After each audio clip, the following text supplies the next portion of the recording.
Привет! Сегодня в видео я расскажу про новую флагманскую модель беспроводных наушников от OneMo под названием EVO. Наушники получились очень классными и многофункциональными, надеюсь, будет интересно.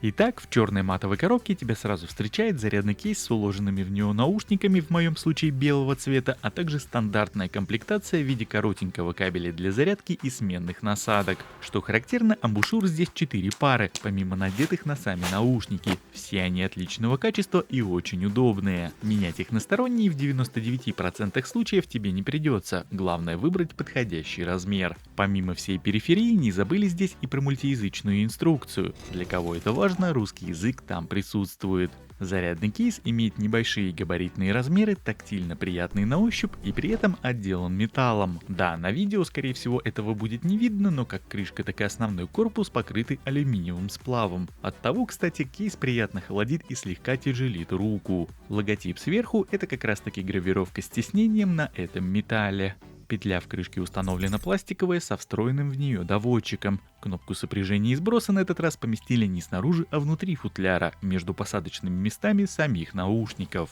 Нажимается она мягко, без характерного пластикового щелчка. Для визуального определения остатка заряда на передней стороне разместили круглый статусный светодиод. Разъем для зарядки с интерфейсом Type-C находится сзади под петлей. Но данный флагман был бы не совсем флагманом, не имея на борту альтернативного способа пополнения энергией. Беспроводной модуль спрятан в нижний торец корпуса, который в свою очередь отделан противоскользящим покрытием. Емкость встроенного аккумуляторного блока составляет 450 мАч, а в каждый наушник поместили по 48. Цикл полного заряда всего устройства занимает порядка 2 часов, а сами наушники заряжаются за час. Плюсом ко всему, режим быстрой зарядки также имеется в наличии. Подключение устройства к смартфону происходит по открытию крышки кейса, но возможно при первичном сопряжении потребуется прибегнуть к использованию кнопки. Наушники при этом доставать не нужно.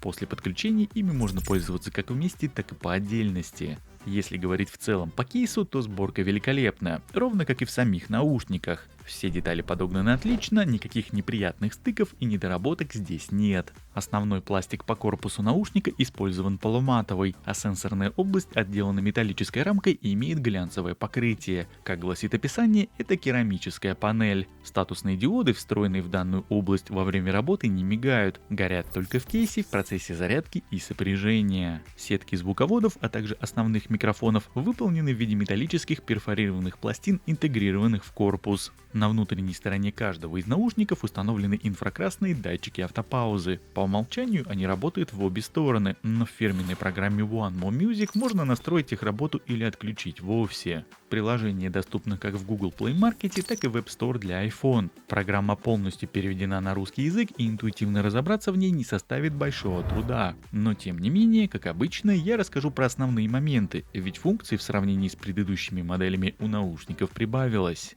Итак, на главной странице сверху можно лицезреть уровни зарядов каждого из наушников и самого кейса в процентах, а уже чуть ниже под этой информацией сосредоточены основные настройки устройства. К слову сказать, помимо приложения, наушники имеют поддержку Google Fast Pair, и на некоторых Android смартфонах прямо в настройках подключения можно увидеть состояние заряда каждого элемента. По крайней мере в моем OnePlus Nord CE отображение информации происходит именно так, но вернемся к программе. Бар аудиофильтров, как и ранее, представлен в виде 3 иконок: шумоподавление, прозрачность и обычный режим. Причем непосредственно ANC раздел делится еще на 4 дополнительных уровня: максимальное, мягкое, противоветренное и адаптивное. Для этих целей в каждом наушнике установлено по 3 микрофона. Максимальный ANC способен справиться с шумом до 42 дБ, и по этой части могу сказать, что работает он очень хорошо. Алгоритм отлично давит даже сильные шумы по типу метро и электричек, однако высокочастотную составляющую он, разумеется, почти не трогает. Так работают шумодавы даже в более дорогих моделях, но при прослушивании музыки этого вообще не заметно. При этом очень порадовало, что сам звук при активированном ANC никак не искажается. Если же говорить в общем, то в повседневной жизни самым оптимальным будет использование адаптивного ANC, ведь он сам будет определять, когда надо усилиться, а когда включить минимальный режим.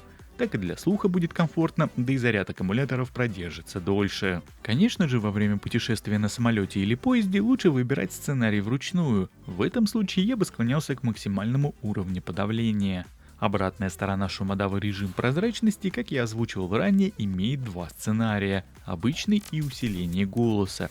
И вот с усилением голоса прозрачность действительно можно использовать комфортно, даже прослушивая музыку на уровне громкости свыше 50%, тогда как обычный режим нормально работает лишь на самом низком уровне громкости музыки, либо вовсе без нее.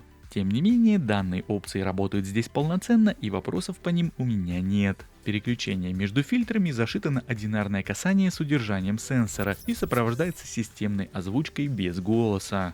Для комфортного использования наушников в приложении можно также переназначить жесты управления. Действий для этого, правда, всего два – двойное и тройное касание, так что здесь уже придется выбирать, что удобно именно тебе. Но есть возможность назначить переключение треков, плей-паузу, регулировку громкости и вызов голосового ассистента.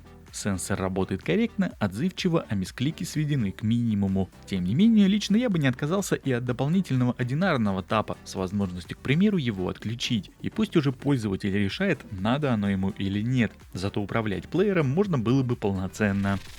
Как и в предыдущей модели Comfo Buds Mini, производитель почему-то отказался от размещения в данных наушниках режима с низкой задержкой для игр. И хоть в ее отсутствии результаты получились не такими уж и плохими, но факт остается фактом. Специального игрового режима на борту нет. Задержка в PUBG Mobile и Call of Duty Mobile по моим замерам составила 240-320 миллисекунд. На работе YouTube это никак не сказывается, видео смотреть вполне комфортно, но по-хорошему данная модель затевалась отнюдь не для игр, а все же для прослушивания музыки. Ведь недаром сюда поставили гибридную систему драйверов с арматурой и динамиком, и до кучи все это дело приправили поддержкой аудиокодека с высококачественной передачей сигнала LDAC, или по-простому LDAC, который, как мы знаем, является разработкой Sony. Тем не менее, и про стандартные кодеки тут также не забыли. AAC и SBC имеются в наличии, но фишка-то как раз и кроется в Hi-Res аудио по беспроводному интерфейсу. Для активации работы наушников в режиме LDAC в меню есть специальная строчка под названием Bluetooth подключение. Здесь предлагается два варианта: приоритет качества звука и приоритет стабильного соединения. В моменте их переключения наушники перезагружаются и подключаются заново к смартфону с необходимым кодеком. За связь отвечает современный Bluetooth модуль версии 5.2.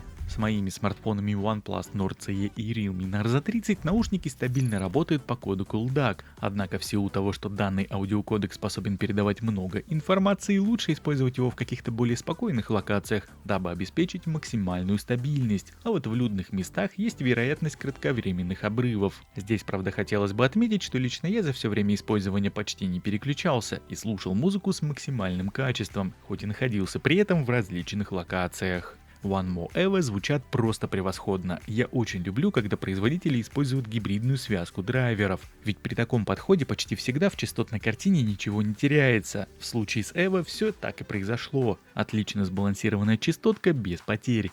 Арматурный драйвер отвечает за высокочастотный регистр, а над серединой и басом трудится 10-мм динамик. Наушники великолепно передают все детали и нюансы в музыкальных композициях. Все частоты пребывают в гармонии и придраться абсолютно не к чему. Помимо своего любимого потока, качество композиций в котором меня более чем устраивает, я, разумеется, послушал музыку и во флаке. И могу сказать однозначно, что разница между LDAC и AAC кодеками при таком подходе более ощутима, нежели при прослушивании потокового аудио. Но как бы то ни было, также однозначно я могу сказать, что наушники выдают просто фантастически чистый и приятный звук в любом сценарии использования. Ну а если все же захочется подогнать звучание под свои собственные желания, то в этом поможет новый алгоритм Sound ID. Впервые его обкатали в предыдущих Comfo Buds Mini, и в своем обзоре я на этом подробно останавливался. Если кратко, то вместо привычных пресетов тебе дают выбрать жанровый сэмпл, который впоследствии проигрывает с обработкой и без. По окончанию ты получаешь свой собственный готовый пресет, который можешь при желании активировать. Здесь, кстати, хотелось бы отметить, что мой пресет от мини из предыдущего обзора сохранился, и я его смог применить на эту модель.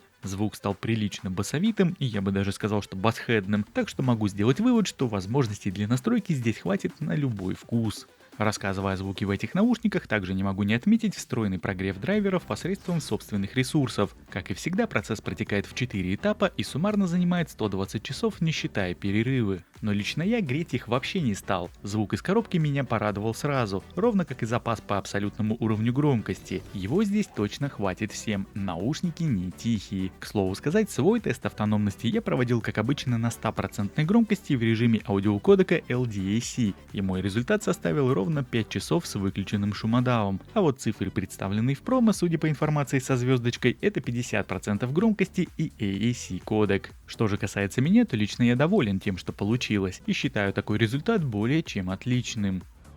Из дополнительных функциональных возможностей очень порадовало наличие бесшовного мультипоинта. Наушники могут работать с двумя устройствами одновременно. В данной модели мультиподключение классическое, с приоритетом на входящий звонок. Таким образом можно спокойно смотреть что-то на ноутбуке или планшете, получая звук в эту гарнитуру, а если на смартфон поступит входящий звонок, то наушники можно будет использовать для разговора. Также из приложения никуда не делся и остался неизменным и дополнительный релакс-режим, в котором имеется 30 звуковых дорожек с успокаивающими атмосферными эффектами. Опция будет полезна тем, кому иногда хочется расслабиться под спокойные звуки, или же для тех, кто просто любит засыпать под шум дождя или костра. Ну и на этой прекрасной ноте вроде бы как все ключевые моменты я осветил. Теперь осталось лишь послушать, как отрабатывают встроенные в наушники микрофоны. Лично мне их работа понравилась, особенно если учесть отсутствие ножек в конструкции. Ну что ж, друзья, настала пора проверить, на что способны микрофоны в наушниках OneMo EVO. Я сейчас нахожусь на Олимпийском проспекте, это Мытищи, рядом вот проезжает куча машин. Плюс подо мной находится железнодорожный пути, я на мосту на железнодорожном нахожусь. И сегодня еще до кучи, так сказать, Комбо довольно ветрено, вот сейчас мне в лицо задувает сильный ветер. Ну и, собственно, смотрим, насколько справляются здесь микрофоны. Плюсом ко всему, вот электричка едет, здесь реально очень шумно, очень-очень шумная локация. В общем, примерно как-то так отрабатывают микрофоны в наушниках OneMo EVO на улице, на, так сказать, загруженной улице. Понятно, что во дворе где-то тебя будет слышать более-менее нормально. Ну и надо не забывать про форм-фактор. Здесь у нас ножки нет, так что микрофоны довольно-таки неплохо справляются, я так скажу. Ну а у нас на очереди следующий тест в автомобиле. Я сейчас по традиции открываю окна с двух сторон. Скорость у меня в районе 70 км в час. Это проспект Мира. Довольно загруженная улица. Шума дороги от проезжающих мимо машин. Плюсом ко всему залетает сюда порывами ветер. Ну и примерно как-то так справляется шумодав с этих наушников в таком сценарии использования при вот таких условиях обстановки.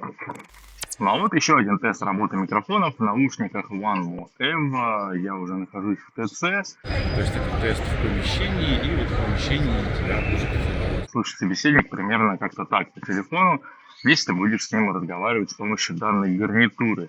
Вот такой вот небольшой тест у меня получился. Пишите в комментариях, понравилась ли работа этих микрофонов. Ну и, разумеется, никуда не подевался и тест с печкой. Я сейчас выкручиваю систему на максимум. Она потихонечку набирает обороты. И уже буквально через 5-6 секунд в салоне будет стоять очень сильный шум. Вот такой вот. фрагмент шума. Я вставил специально, чтобы послушать, какой нагрузка данный тест проводится. Ну и примерно как-то так отрабатывают шумодав в этих наушниках при вот таком сценарии использования, когда нет ветра, но тем не менее локация довольно шумная. В данном случае в автомобиле довольно шумно. Ну и подводя сегодня некий итог, скажу сразу, наушники меня порадовали абсолютно всем, и самое главное своим звучанием. Я бы с огромным удовольствием сменил на них свои основные Huawei FreeBuds Pro, которыми пользуюсь уже более 1,5 лет. Но первое, я люблю формат с ножками больше, а второе, мне просто жизненно необходима регулировка громкости с наушников и полноценное управление в целом. Но здесь уже предпочтения у каждого свои, кому-то и имеющихся функций будет более чем достаточно. Что же касается цены, то возможно стоит немного подождать. Наушники только вышли на рынок, и их стартовый ценник пока что кусается. Плюсом ко всему надо понимать, что отчисления в пользу Sony за кодек LDAC зашиты в эту же цену. Тем не менее, как показывает опыт прошлых лет и прошлых моделей OneMo, цена на эти наушники должна точно упасть. В любом случае, модель получилась очень удачной, и я могу смело рекомендовать эти наушники к покупке. Они мне понравились. Ну и вроде бы все, что хотел по этой модели, я сегодня рассказал. Если остались вопросы, то пиши их в комментариях. Ну или заходи в мою телеграм-группу для вопросов и ответов. Спасибо за просмотр и до новых встреч. Пока-пока.